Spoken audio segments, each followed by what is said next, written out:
Magandang gabi po guys. So, September 29 ngayon. Kaninang alas 6, kinakain ko siya. Nakain ko siya ng marami. 8 liters yung tubig na naubos niya. So ngayon, hindi ko lang ba? Pero nilalagnat ka. Papameryendahin ko sana kaso hindi kumain. Wala kung busog lang o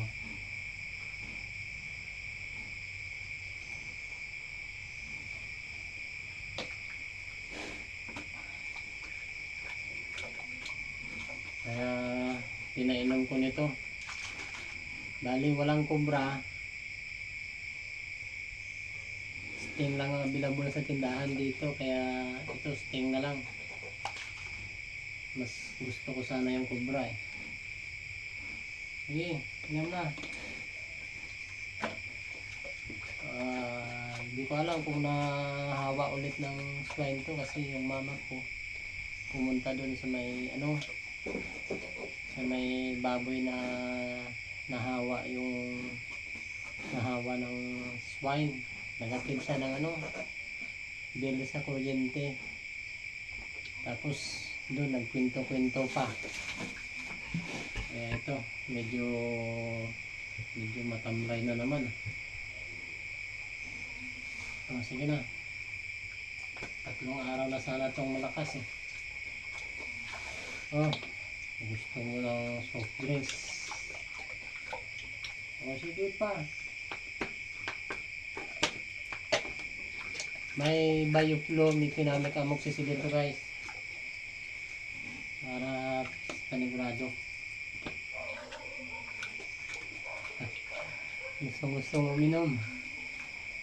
Sige, para maging hyper ka, para malakas ka.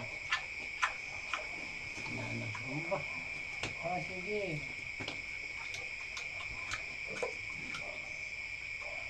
Hindi ka makatulog. Marami kang giting. Kaya na to.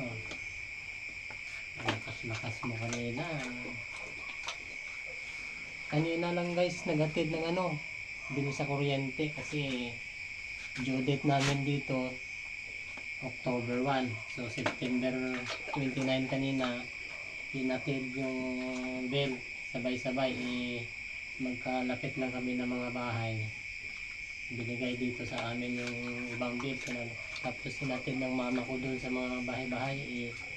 Yung last na bahay doon may baboy na kumpaminado na rin. Binta na rin kasi matamlay na. Ayaw na kumain.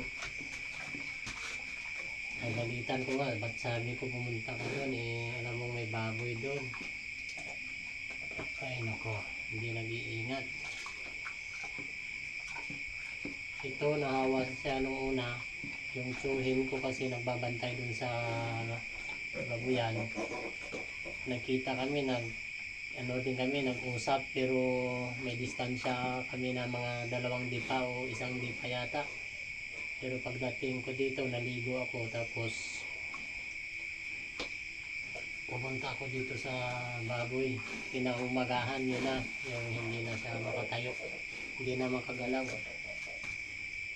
Ay, ito na naman pumunta na naman dun yung mama ko dun sa isang bahay na may may iisip yung baboy. Nilalagnat ka na naman nilalagnat ka nga. Kunti ka lang. Ubusin mo na to. Sayang. Anong gusto mo? Cobra? Pwede ako cobra. Magmumotor ako para makahanap ako ng cobra.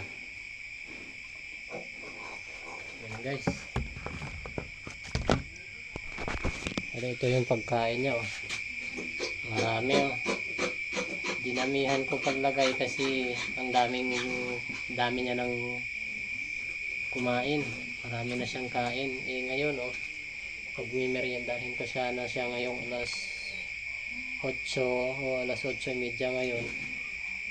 Wala, hindi ginalaw. tumayo lang at saka bumalik na naman diyan umiga. O ayan, nakaupo. Kaya hindi ko na inano agad. Hindi ko na pinatagal. Binilhan ko na ng cobra sana, kaso walang cobra. Kaya sting. Hanap ako dun sa ibang tindahan. Bibili ako ngayon. Mahirap na. Hindi ko to patagalin. Bali, pinainom ko na rin siya ng suka. May suka ako dito guys. Nandito sa lagayan na. Ayan na. Ano ko yan. Tapos dito sa mga sahig. Ayan. Pati sa katawan niya. Sa ilong at saka sa bunganga. Pati yung loob ng bunganga niya guys. Ginaganon ko din tulad sa sa cobra.